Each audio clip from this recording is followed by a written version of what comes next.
हाय दोस्तों, मैं कुंदन सर। आप सभी लोगों का डबल ए अकेडमी पे स्वागत है। बड़े दिनों के बाद आप लोगों की मांग के अनुसार मैं अपने YouTube channel double A academy पे आया हूँ। चलिए हम लोग बिना देर किए हुए कुछ लोग समझते हैं। देखिए, ये जो हम टॉपिक स्टार्ट करने वाले हैं आप लोगों को, ये है आपका नरेशन। ठीक है, ये जो है नरेशन कक्षा 9 से 12 तक है हमारा। तो चलिए हम लोग इसको बेहतरीन तरीके से समझते हैं कि नरेशन क्या होता है और इसको हम डायरेक्ट से इनडायरेक्ट में कैसे चेंज करेंगे। चलिए चलते हैं। देखिए स्टूडेंट्स, ये आपका नरेशन होता है जिसको हम हिंदी में कथन के नाम से जानते हैं। जिसको दोस्तों हम हिंदी में किसके नाम से जानते हैं? कथन। ये देखिए, जो दोस्तों नरेशन होता है यह किसी व्यक्ति के द्वारा कहा गया जो एक वाक्य होता है, जो एक स्पीच होता है, उसी को दोस्तों हम क्या बोलते हैं? नरेशन। आज यह जो है इंटरमीडिएट में पूछे जाने वाला 2 नंबर का टॉपिक है और साथ ही साथ हाई स्कूल की परीक्षा में पूछे जाने वाला 2 नंबर का मार्क्स है। चलिए आज इसको हम पूरे अच्छे तरीके से इसको कवर करते हैं कि कैसे हम नरेशन को डायरेक्ट से इनडायरेक्ट में चेंज करेंगे। तो चलिए हम लोग चलते हैं।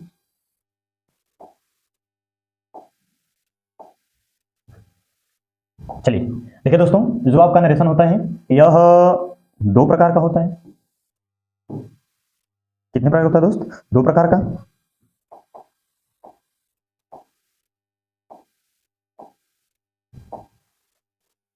देखिए, पहला होता है आपका डायरेक्ट नरेशन, ठीक है, और दूसरा क्या होता है? Indirect narration.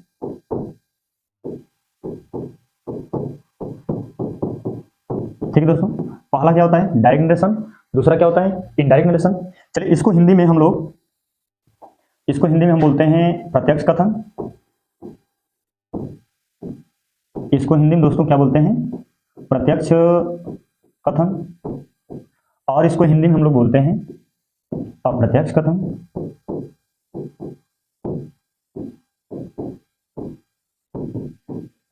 ठीक है दोस्तों, इस डायरेक्ट नरेशन को हिंदी में बोलते हैं प्रत्यक्ष कथन और इनडायरेक्ट नरेशन को हिंदी में बोलते हैं अप्रत्यक्ष कथन। चलिए दोनों को बारी बारी से समझ लेते हैं।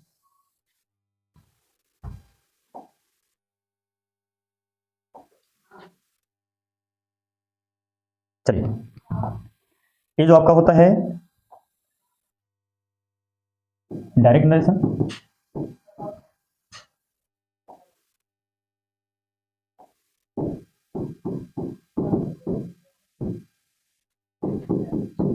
ठीक है दोस्तों। चलिए डायरेक्ट नरेशन की हम परिभाषा समझते हैं। डायरेक्ट नरेशन क्या होता है? देखिए दोस्तों, वक्ता के द्वारा, किसके द्वारा? वक्ता के द्वारा वक्ता के द्वारा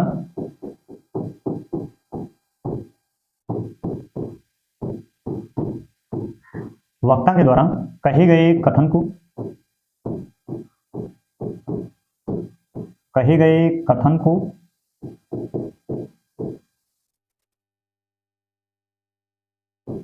वक्ता के द्वारा कहे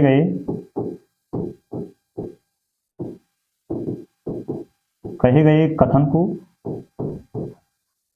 ज्यों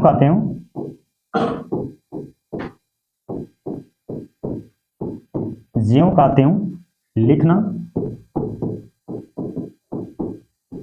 या उसी के भाषा में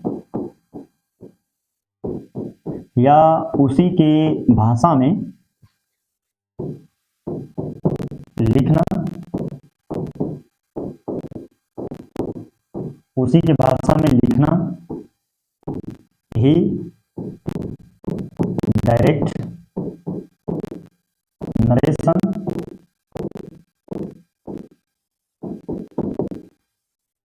कहलाता है।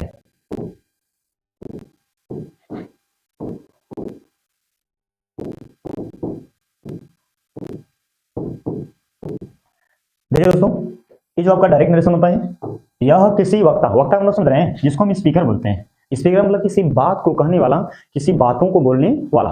ये जो आपका नरेशन होता है किसी वक्ता के द्वारा कहे गए कथन को ज्यों का त्यों या उसी के भाषा में लिखना ही क्या कहलाता है? Direct narration. कहने हम लोग समझाया, कहने का मतलब है जो भी व्यक्ति किसी अगर बात को बोलता है, अगर हम उसी के बात को बिना कुछ बदले उसी के बाद को बिना कुछ बदले अगर हम उसी की भाषा में लिख दे रहे हैं तो हमारा क्या होता है, डायरेक्ट नरेशन। चलिए एग्जांपल के माध्यम से हम समझ लेते हैं। जैसे में हम लोग देख लेते हैं,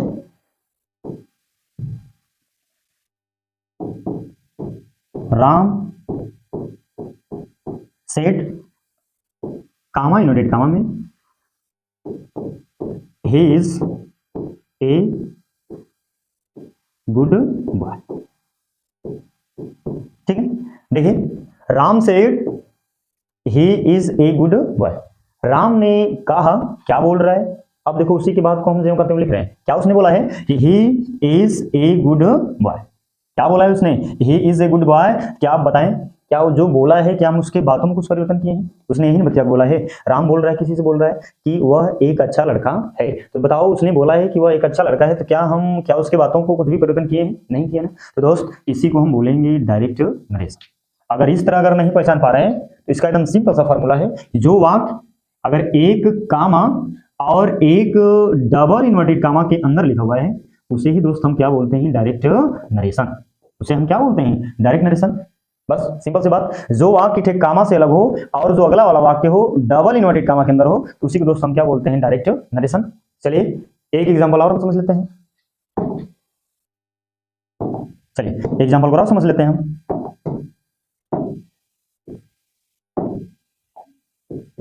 He says to me, comma inverted comma में, how are you, how are you. ठीक है, अब देखिए अभी क्या बोल रहा है,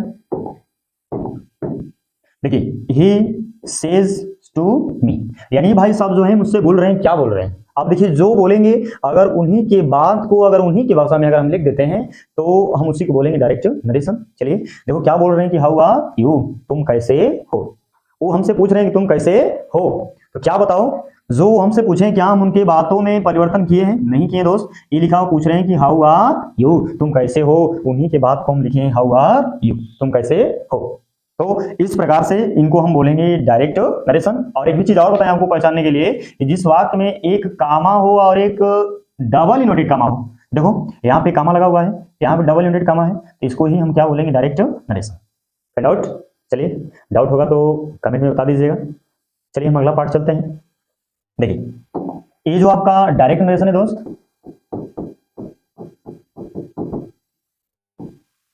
ये जो है डायरेक्ट नरेशन, इसको जब हम डिवाइड करेंगे, ये जो आपका डायरेक्ट नरेशन होता है दोस्त, इसको जब हम डिवाइड करेंगे तो यह दो भागों में बटेगा। कितने भागों में बटेगा? दो भागों में। एक प्रकार से हम बोल सकते हैं कि इसके कितने पुत्र हैं? दो। पहले का नाम है, पहले भाग का नाम है जिसको हम बोलते हैं, पहले को बोलेंगे कि रिपोर्टिंग वर्ब।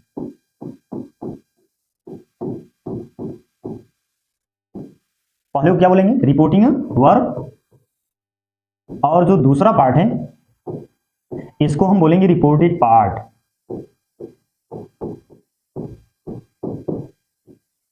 दूसरे भाग का नाम क्या है दोस्त? रिपोर्टेड पार्ट या स्पीच। ठीक है,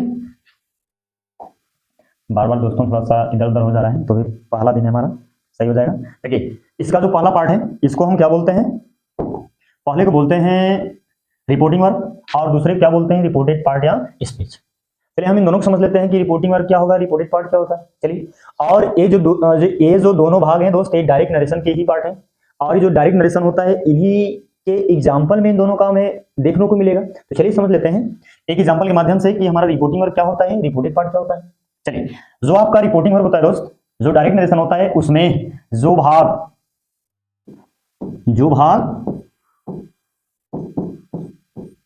कामा से अलग होता है, जो भाग कामा से अलग होता है,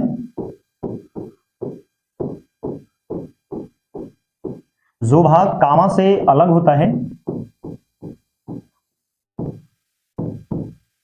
जो भाग कामा से अलग होता है उसे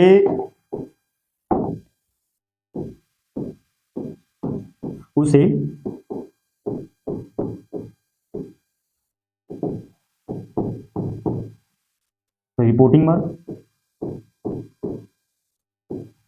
कहते हैं।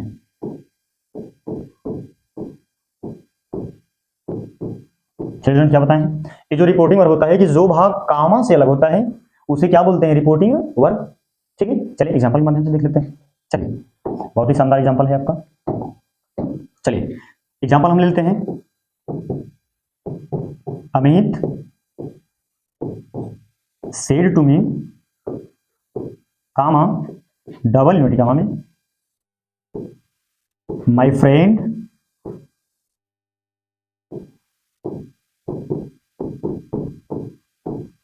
Has, my friend has gone. ठीक है, चलिए दोस्तों इसमें मैं अलग करना है रिपोर्टिंग वर्ब। देखिए क्या बोलेंगे कि जो भाग कामा से अलग होता है उसे ही हम क्या बोलते हैं, रिपोर्टिंग वर्ब। चलिए इसको हम छाट लेते हैं। अब इसमें देखना है जो तुम्हारा डायरेक्ट नरेशन है, अब इसी में हमें छाटना है रिपोर्टिंग वर्ब। अब इसमें देख करके बताएंगे कि हमारा जो कौन सा, इन दोनों देखो दो वाक्य हैं, यहां से यहां तक एक वाक्य है और यहां से यहां तक हमारा क्या है, एक वाक्य। और इन्हीं वाक्यों में से हमें दोस्तों देखना है कि कौन सा हमारा भाग कामा से अलग है। ठीक, तो देखो यहीं पे कामा लगा हुआ है दोस्त, इसी को क्या बोल देंगे, रिपोर्टिंग वर्ब। ठीक है, यही भाग आपका कामा से अलग है, इसी को क्या बोल देंगे, रिपोर्टिंग वर्ब। और ये जो रिपोर्टेड पार्ट होता है, जो रिपोर्टेड स्पीच होता है, जो भाग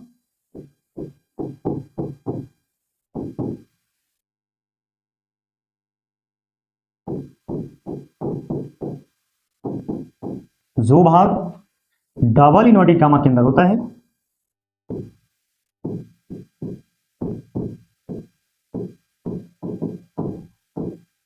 जो भाग डबल इनवर्टेड कामा के अंदर होता है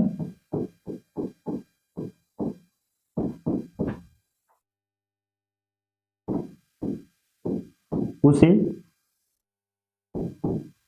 रिपोर्टेड पार्ट या स्पीच कहा जाता है। उसे क्या बोलते हैं, रिपोर्टेड पार्ट या रिपोर्टेड स्पीच। ठीक है,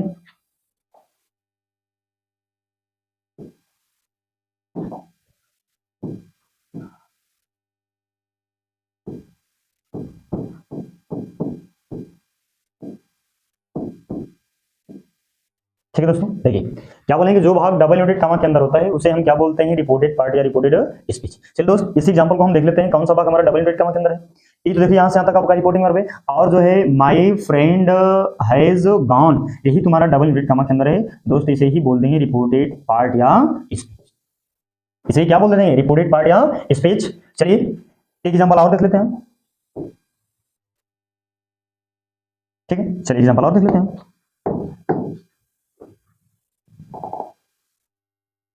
चलिए चलिए दूसरा कलर लेते हैं। चलिए she says comma inverted comma में, माय ओल्ड फ्रेंड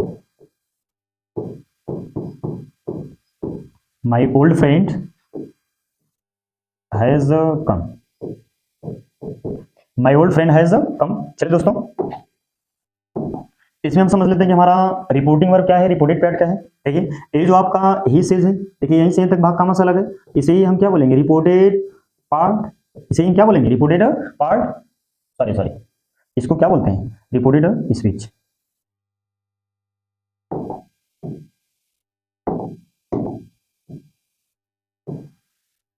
ठीक है, अब देखिए ये जो कामा से अलग है इसी को क्या बोलते हैं, रिपोर्टिंग वर्ब।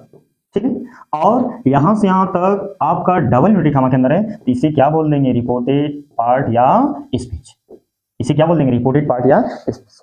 यहां तक तो अब तक हमारा हो गया डायरेक्ट नरेशन का। चलिए हम अगला चलते हैं, इनडायरेक्ट का। चलिए दोस्तों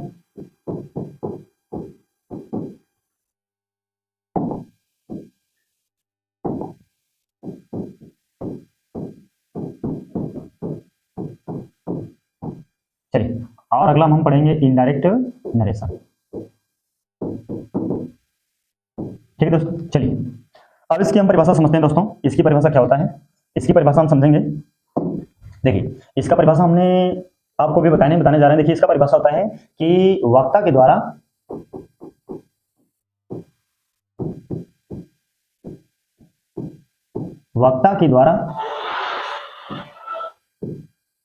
वक्ता के द्वारा कहे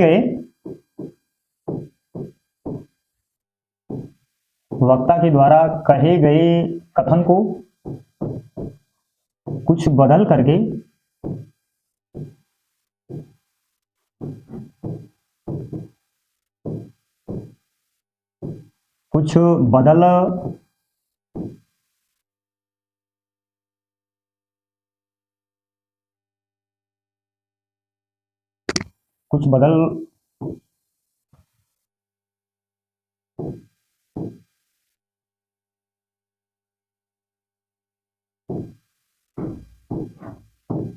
कुछ बदल करके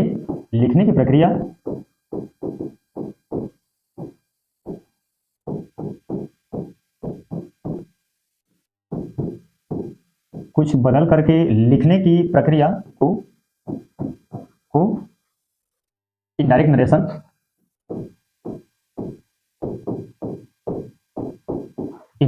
नरेशन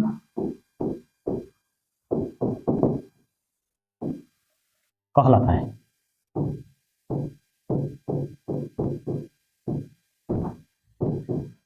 चलिए फॉर एग्जांपल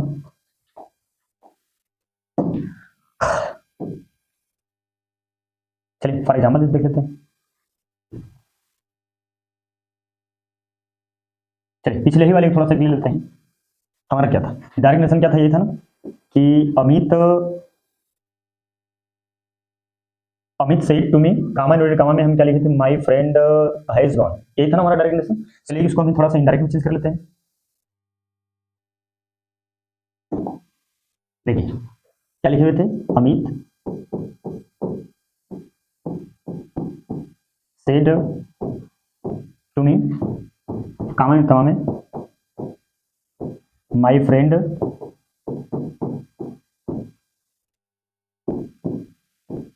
हैज गॉन, यही है ना। चलिए इसी को हम लोग, ये तो है हमारा डायरेक्ट नरेशन, और इसी को हम किसमें चेंज करते हैं, इनडायरेक्ट में। अब इनडायरेक्ट का मतलब होता है कि जो वक्ता का जो भाषा है, यदि हम उसको बदल करके लिखते हैं, कुछ परिवर्तन करके लिखते हैं, तब हम उसको क्या बोलते हैं, इनडायरेक्ट नरेशन। चलिए इसको डायरेक्ट है, इसको हम इनडायरेक्ट में चेंज करते हैं, ठीक है। चलिए इसको हम इनडायरेक्ट में चेंज करते हैं दोस्तों। चलिए तो अब देखिए, ये जो अमित है, अमित की जगह अमित कर देते हैं, ठीक है। अब भाई सेट है, अब सेट की जगह टोल्ड हो जाएगा, ठीक है। अब यहाँ पे टू हटा देंगे तो क्या लिख देंगे, मी, और इन दोनों को हटाएंगे तो एक कनेक्टर लगाएंगे, दैट लग जाएगा, दैट। अब दोस्तों ये जो माय फ्रेंड है, ये जो आपका माई है, माई को चेंज करेंगे अमित के अनुसार, तो यहाँ पे हो जाएगा हिज, क्या हो जाएगा, हिज। अब फ्रेंड की जगह फ्रेंड। अब यहाँ पे जो हैज है, हैज का परिवर्तन हो जाएगा हैड में, इसमें हो जाएगा हैड में। अब हैड के बाद गॉन की जगह गॉन, ठीक। अब बताओ क्या ऊपर वाले में और नीचे वाले में दोनों सेम है कि अलग अलग है, अलग अलग है दोस्तों। और देखिए ऊपर वाले में हमारा कामा इनवर्टेड कामा था, लेकिन हमारे नीचे वाले में कामा इनवर्टेड कामा नहीं, कहीं न कहीं बदला हुआ है। ये जो सेड है, इसको चेंज किए किसमें, टोल्ड में। किसमें चेंज किए दोस्तों, टोल्ड में। देखिए ये देखो, यहाँ पे सेड था तो हम किसमें किए हैं, टोल्ड में। लेकिन यहाँ पे देखो कामा और इनवर्टेड कामा था तो उसको हटाकर हम क्या लिखे हुए, दैट। और यहाँ पे जो माई था तो माई की जगह क्या लिखे हुए, हिज। और यहाँ पे जो हैज है, हैज को किसमें चेंज कर दिए, हैड को। तो इसीलिए दोस्तों ये जो डायरेक्ट है या किसमें चेंज हो गया, इनडायरेक्ट। अब उसी के बातों को हम अपनी बातों में लिखें, अपनी भाषा में लिखें। देखिए ऊपर वाले में नीचे वाले में बहुत अंतर है, तो ये जो आपका डायरेक्ट है, ये क्या है, इनडायरेक्ट, क्योंकि यह वक्ता के द्वारा जो बोला गया बात था उसी की भाषा में लिखे हैं।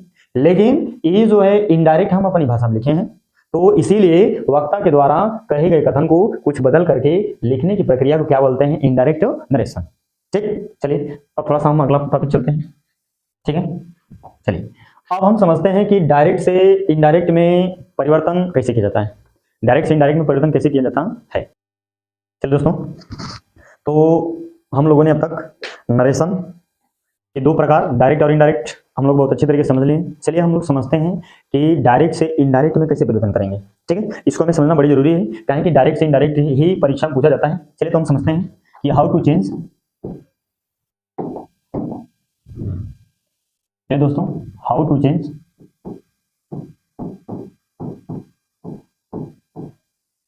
टू चेंज डायरेक्ट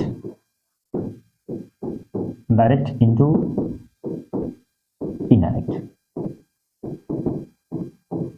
ठीक है। चलिए दोस्तों अब हम लोग समझेंगे कि डायरेक्ट नरेशन को इनडायरेक्ट नरेशन में परिवर्तन करना, चाहे डायरेक्ट नरेशन को इनडायरेक्ट नरेशन में परिवर्तन कैसे करें। देखिए दोस्तों, ये जो डायरेक्ट से इनडायरेक्ट में जो बदला जाता है, ये मेरे दोस्तों 3 विधि में बदला जाता है। कितने नियमों में बदला जाता है? 3 को।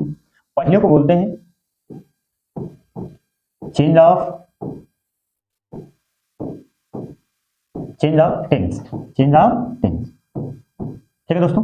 ये जो डायरेक्ट और इनडायरेक्ट का जो खेल होता है, जो डायरेक्ट से हम इनडायरेक्ट में बदलते हैं, तो जो उसका पहला जो नियम होता है दोस्तों कि change of tense. Change of tense यानी कि टेंस का परिवर्तन, काल का परिवर्तन। जो आपका दूसरा होता है दोस्त, ये होता है चेंज ऑफ, ये जो आपका दूसरा होता है दोस्त, चेंज ऑफ पर्सन। क्या होता है? Change of person. और जो तीसरा होता है, तीसरे को हम दोस्त बोलते हैं change of other parts of speech. Other parts of speech,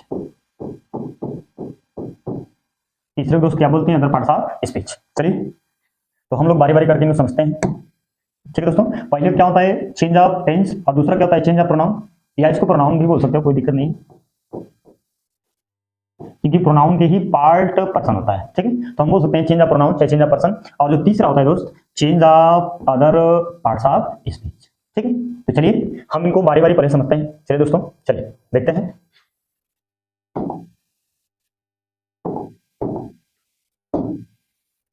चलिए पहला टॉपिक है आपका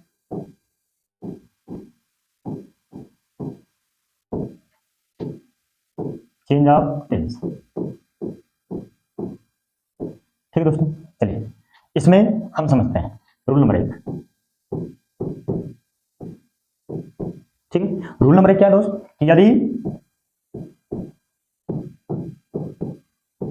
रिपोर्टिंग वर्ब की क्रिया, यदि रिपोर्टिंग वर्ब की क्रिया, यदि रिपोर्टिंग वर्ब की क्रिया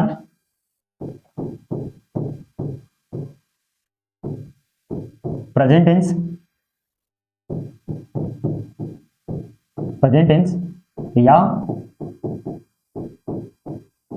या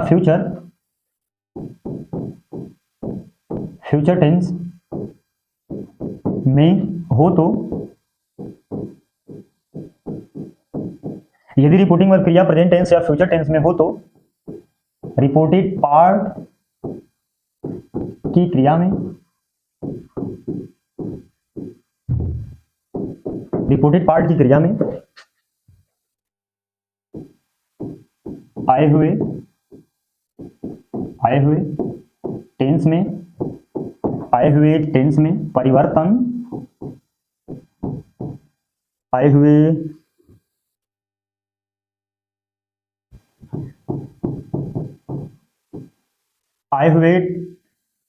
चलो आए टेंस में परिवर्तन नहीं किया जाता है,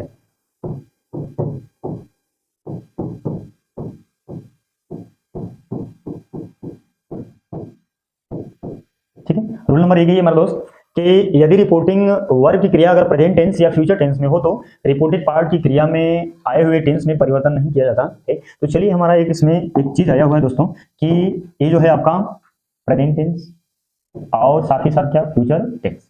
तो इसके विषय में थोड़ा सा हम जानकारी कर लेते हैं, तो हमें ऑटोमेटिक आ जाएगा कि किस प्रकार का प्रेजेंट टेंस होता है या फ्यूचर टेंस, तभी हम समझ जाएंगे परिवर्तन नहीं करना। देखिए बस केवल आप संक्षिप्त भाषा में हम आपको बता रहे हैं, ये जो प्रेजेंट टेंस होगा, नरेशन में केवल 3 ही क्रिया आती हैं। नरेशन में अगर केवल क्रिया आती है तो 3 ही आता है। एक होता है आपका से, और दूसरा होता है सेज, दूसरा क्या होता है? सेज, और जो तीसरा होता है दोस्त ये होता है आपका से, ठीक है। लगभग यही 3 क्रियाएं आती हैं दोस्त, और इन्हीं तीनों को हमें समझना है कि कौन सा प्रेजेंट टेंस में होगा, कौन सा पास्ट टेंस में, कौन सा फ्यूचर टेंस। तो चलिए ये जो आपका से और सेज है, क्या है? से और सेज, यानी कि जो से है और जो सेज है, ये हमेशा, ये अगर व्यक्त करेंगी तो प्रेजेंट टेंस, किसको व्यक्त करेंगे दोस्त? प्रेजेंट टेंस को। किसको व्यक्त करेंगे? प्रेजेंट टेंस को। यदि अगर फ्यूचर टेंस होगा तो दोस्तों ये जो आपका विल होता है और जो आपका शैल होता है, यदि अगर इनके पश्चात अगर केवल से आए, क्या है? से। अगर से और सेज अकेली हैं तो इन्हें बोलेंगे प्रेजेंट टेंस। अगर शैल और विल के साथ आए और शैल और विल के बाद अगर से आए दोस्त, इसको बोलते हैं फ्यूचर टेंस। इसको क्या बोलते हैं? Future tense. तो कहने का मतलब ये है यदि रिपोर्टिंग वर्ग की क्रिया अगर से आए और सेज आए तो रिपोर्टेड पार्ट में आए हुए किसी भी टेंस में हमें परिवर्तन करने की जरूरत नहीं। चलिए एग्जांपल देख लेते हैं, बहुत ही प्यारा सा एग्जांपल हम लिखेंगे आपको, ठीक है। चलिए इसे में he says comma inverted comma में, he says comma inverted comma में I am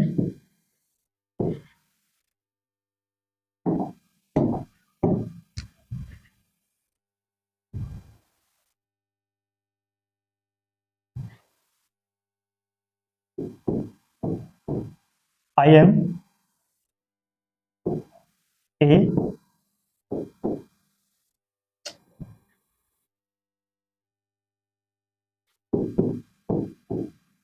I am a student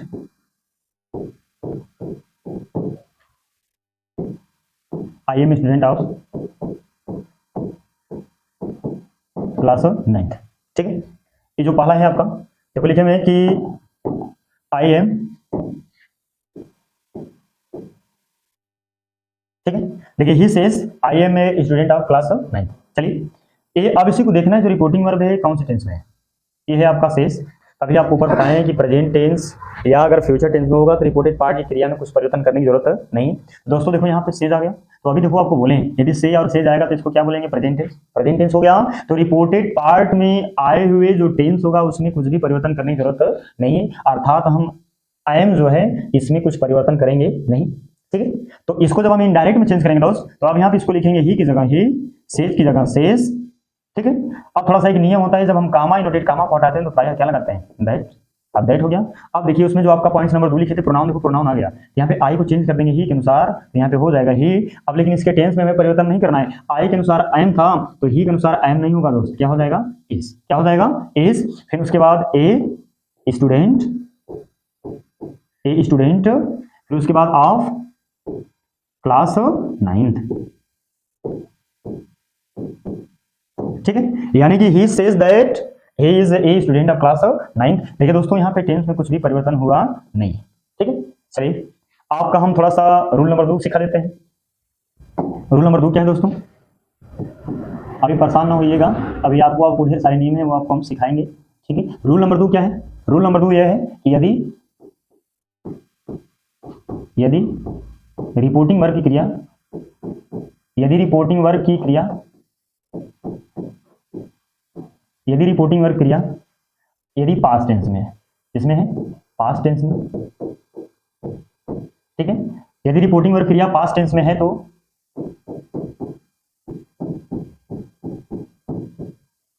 reported part में या स्पीच में आए हुए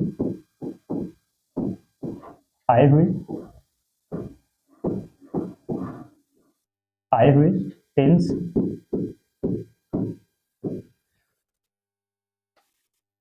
का परिवर्तन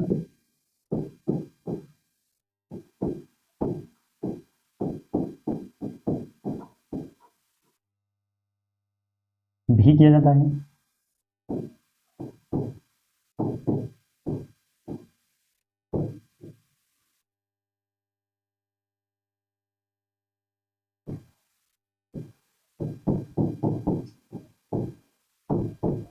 ठीक है।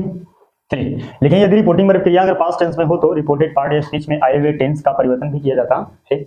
चलिए अब थोड़ा सा हम देख लेते हैं पास्ट टेंस में क्या हो। देखिए दोस्त ये जो हमने आपको बताए हैं, ठीक है, से और जो आपका था सेज और एक क्या था सेट, ठीक है। ये देखिए आपका से और जो सेज है ये हमेशा दिखाएंगे प्रेजेंट टेंस को, ठीक है। और ये जो सेड है ये हमेशा दिखाता है किसको, पास्ट टेंस को। किसको दिखाएगा, पास्ट टेंस। यानी कि ये जो आपका सेड है ये हमेशा किसको दिखाएगा दोस्तों, पास्ट टेंस को। लेकिन जो आपका से और सेज है ये किसको दिखाता है, प्रेजेंट टेंस को। यदि रिपोर्टिंग वर्ग क्रिया अगर सेड है, इतना जान जाइए कि रिपोर्टेड पार्ट में या स्पीच में आए हुए टेंस को भी हमें पास्ट टेंस में चेंज करना होगा। किसमें चेंज करना होगा, पास्ट टेंस में भी परिवर्तन किया जाएगा। चलिए देख लेते हैं कौन कौन सा परिवर्तन होगा, ठीक है। ठीक है चलिए देखिए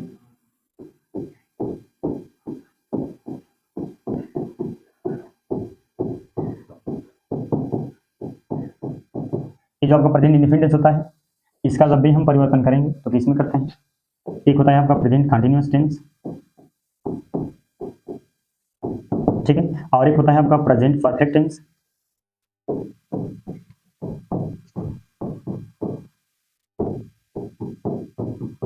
और एक लास्ट होता है इसमें का प्रेजेंट परफेक्ट कंटिन्यूअस टेंस, ठीक है। ठीक है, ये जो आपका प्रेजेंट इंडेफिनिट टेंस होता है, ये दोस्त टेंस होता है पास्ट इंडेफिनिट।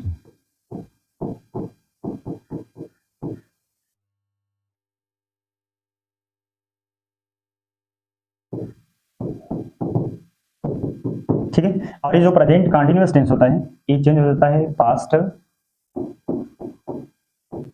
कंटिन्यूअस टेंस में। किसमें चेंज होता है? पास्ट कंटिन्यूअस टेंस में। और ये जो प्रेजेंट परफेक्ट टेंस होता है, ये चेंज होता है पास्ट परफेक्ट टेंस में। और ये जो आपका प्रेजेंट परफेक्ट टेंस होता है, इसको चेंज कर देते हैं पास्ट परफेक्ट कंटिन्यूअस टेंस में। चलिए दोस्तों, ये देखिए, जो आपका प्रेजेंट इंडेफिनिट टेंस होता है, इसको चेंज करते हैं किसमें? पास्ट इंडेफिनिट टेंस में।